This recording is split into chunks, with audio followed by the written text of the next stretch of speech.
शादी की पहली रात को ही मेरे हस्बैंड 12 बजे रात को मेरे हस्बैंड मेरे साथ क्या क्या करते थे, मैं रोज़ रात को रोती थी। 4 महीने बाद जब मैं प्रेग्नेंट हो गई, तब मेरे साथ जो हुआ उसे देखकर आपके होश उड़ जाएंगे।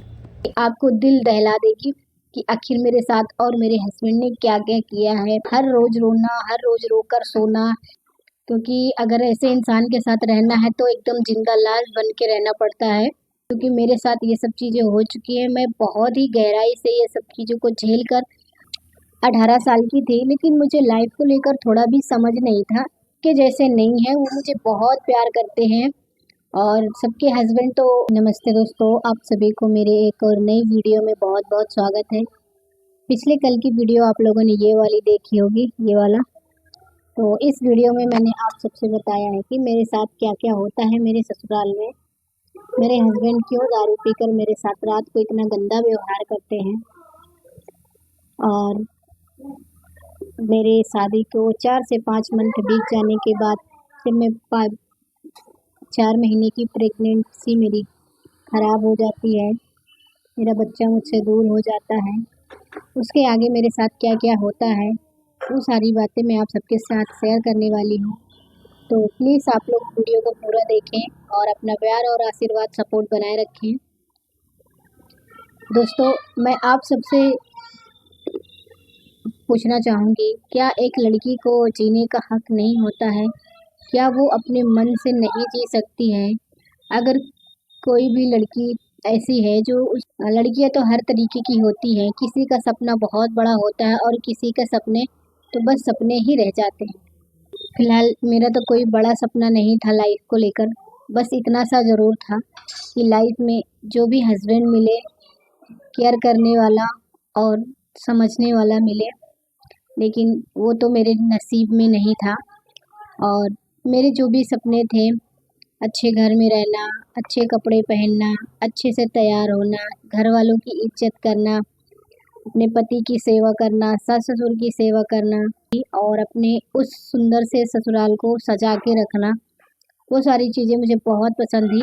लेकिन मेरे ससुराल में मेरे इन चीज़ों में से कोई भी एक चीज़ किसी को नहीं पसंद थी। तो मुझे भी अपने सारे सपनों को दफना कर उनके साथ ही मिलकर मुझे चलना पड़ा। तो मैंने अपने सारे सपनों को वहीं पे छोड़ दिया जब मैं अपने हस्बैंड के घर पहुंची, क्योंकि घर पहुंचते ही तो मेरा पूरा होश ही उड़ गया था कि आखिर मेरे साथ ये सब क्या हो रहा है। जैसे जैसे मेरे साथ होता था वैसे वैसे मैं हर चीज़ को, अपने हर एक सपने को साइड में रख कर और अपने आने वाले कल के लिए अपने आप को बदल रही थी। लेकिन मुझे लगता है कि हर लड़की को इतना जल्दी डिसीजन लेना बहुत ही गलत है, क्योंकि मैंने अपने आप को बहुत ही जल्दी चेंज कर लिया था। मुझे कुछ भी समझ नहीं था लाइफ को लेकर। अगर जैसे कि मेरी उम्र, जब मेरी शादी हुई थी तब मैं 18 साल की थी, लेकिन मुझे लाइफ को लेकर थोड़ा भी समझ नहीं था कि किस तरीके से लाइफ में लोगों के साथ रहना चाहिए, किस तरीके से किसके साथ कैसा रहना चाहिए। तो मुझे तो सब सीधा-सीधा ही समझ में आ रहा था कि मैं अपने सब ससुराल वालों को खुश कर लूँ और उनको खुश करने की पूरी कोशिश करूँ। और क्योंकि ससुराल में ही एक लड़की की इज़्ज़त होती है, मायके में तो किसी भी लड़की की इज़्ज़त तब तक होती है जब तक उसकी शादी नहीं होती, और शादी के बाद तो उसके इज़्ज़त ससुराल में ही होती है। तो मुझे तो यही लग रहा था, तो मैं अपने सारे सपनों को दफनाकर अपने हस्बैंड के तौर तरीके ससुराल के रंग-ढंग में मैं एकदम से रंग गई थी। वो जैसा मुझे रख रहे थे मैं वैसा ही रहने लगी थी। धीरे-धीरे करके जब मैं ठीक हो जाती हूँ, प्रेगनेंसी के 4 महीने के बाद मेरा जब 4 महीने बाद मेरा अबॉर्शन होता है, उसके बाद महीने 2 महीने भी नहीं बीतते हैं, तो उस शादी से पहले ही तो मैं खेत-वेत नहीं जाती थी, क्योंकि मेरे ससुराल में बहुत सारे खेत हैं। तो शादी के 5-6 महीने तो मैं नहीं गई खेत की तरफ। उसके बाद ये सब होने के बाद फिर मैं खेत भी जाने लगी। मुझे खेत का कोई भी काम नहीं आता था, लेकिन मैं वहाँ पर जाने के बाद मैं हर वो चीज़ करने की कोशिश कर रही थी जो मेरे ससुराल में सब लोग करते थे और उनको जो पसंद था वो सब करने की मैं हर एक कोशिश कर रही थी कि मुझसे सब लोग खुश रहें, मुझसे कोई भी गुस्सा या कोई भी नाराज़ ना रहे। तो मुझे जो भी चीज़ नहीं आता था मैं उसको पूरा सीखने की और समझने की कोशिश करती थी। मुझे खेत का कोई भी काम नहीं आता था क्योंकि मेरे मायके में खेत नहीं था तो और ससुराल में था तो वहाँ पे सब लोग करते थे तो मैं भी वो सीख रही थी। अपने हस्बैंड के साथ जाती थी, अपनी जेठानी के साथ जाती थी, सबके साथ जाती थी, जो मेरे से हो पाता था मैं करती थी। और ये हम दोनों के बीच में ये बात जो मैंने आप लोगों को कल की वीडियो में बताया था कि मेरे हस्बैंड किसी और लड़की के चक्कर में थे। तो हटो, आप हटो, वीडियो में क्यों आ रहा है? मेरे हस्बैंड किसी और लड़की के चक्कर में थे जो कि मुझे उसके बारे में बिल्कुल भी पता नहीं था। और मैं अब क्या कर रहे हो बेटा?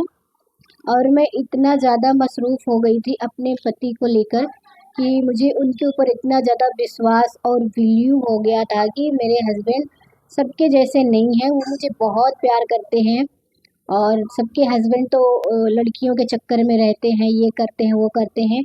पर मुझे ऐसा लगता था कि मेरे हस्बैंड ऐसा नहीं करते हैं, वो बहुत ही अच्छे और साफ दिल के इंसान हैं। लेकिन मेरे पीठ पीछे ही मेरे हस्बैंड ने मेरी उस सपनों को चूर-चूर कर दिया क्योंकि वह पहले से ही किसी और के चक्कर में थे, शादी से पहले ही। जो मैंने आप लोगों को कल की वीडियो में भी बताया था कि उनके जेब में जब मैं उनके कपड़े को धुलने जा रही थी तो उनकी जेब में मैं इतना बड़ा छोटा-सा मोबाइल जो नोकिया का मोबाइल चल रहा था ना पिछले समय, तो वो जो नोकिया मोबाइल उनके जेब में मुझे 2 से 3 बार मिला था। तो मैं उस चीज़ को उनको समझाने की भी कोशिश की कि देखिए, ये सब अब मत करिए, आप जो भी कर रहे हैं, ये किसका मोबाइल है, किसका नहीं है। तो मुझे ये वो इधर-उधर बता के ही बात टाल देते थे, तो मुझे भी लगता था कि शायद हो सकता है और मैं तो अपने पति पे बहुत ज़्यादा भरोसा और विश्वास करती थी कि मेरे हस्बैंड बहुत अच्छे हैं, ऐसे हस्बैंड सबको मिले, मैं ऐसे ही सोचती थी और वो जैसा मुझे रखते थे, मैं वैसा ही रहने लगी थी। तो मुझे उनके ऊपर पूरा विश्वास ही हो गया था कि ये बहुत अच्छे हैं।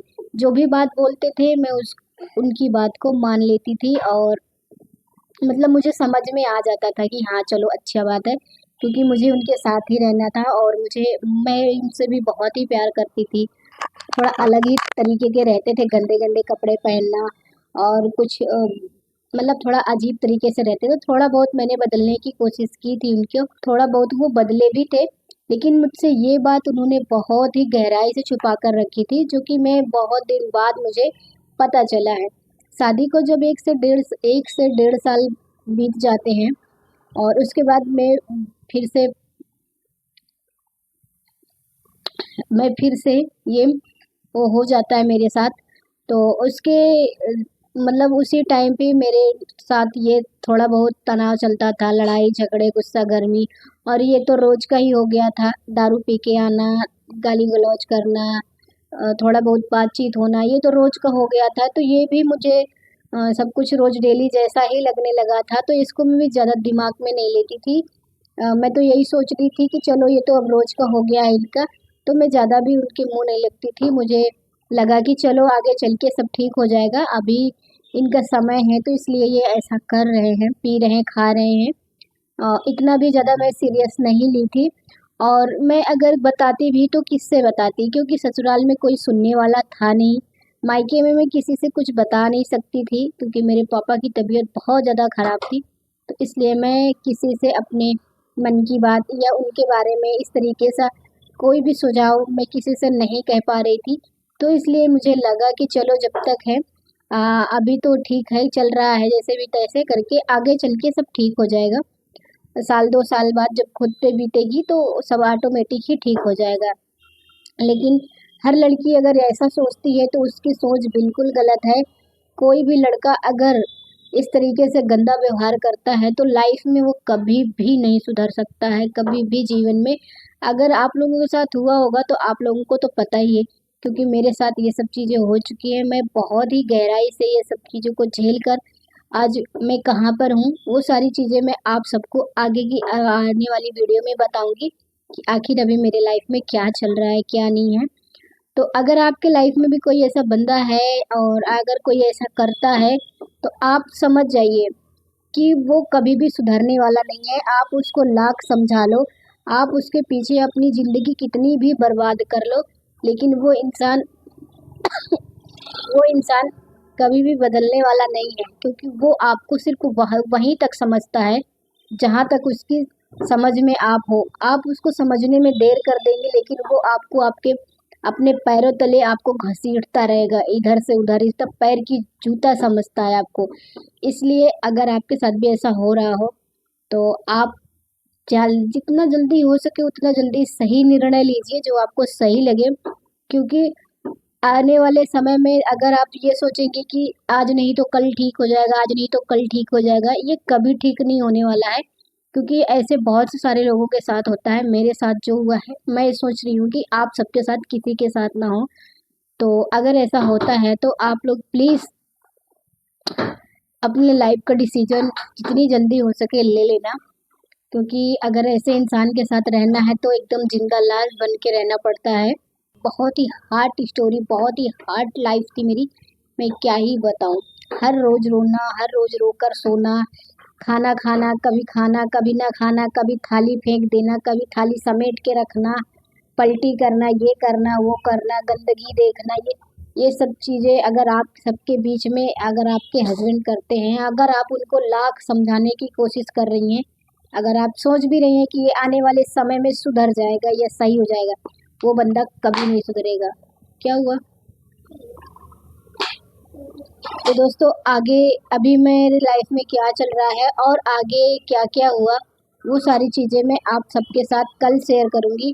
तो प्लीज़ आप लोग वीडियो को लाइक, चैनल सब्सक्राइब और ज़्यादा से ज़्यादा लोगों तक शेयर करें, क्योंकि आने वाले वीडियो में आप सबको बहुत ही गहराई और बहुत ही दर्द भरी स्टोरी सुनने को मिलेगी, मेरी लाइफ की हकीकत कहानी, जो कि आपको दिल दहला देगी कि आखिर मेरे साथ और मेरे हस्बैंड ने क्या क्या किया है, क्या नहीं किया है, किस तरीके से मुझे घर से भगाया है, मेरे साथ कितने मारपीट हुई, मेरे साथ कितने कांड हुए, वो सारी चीज़ें मैं आने वाली वीडियो में आप सबको बताऊंगी।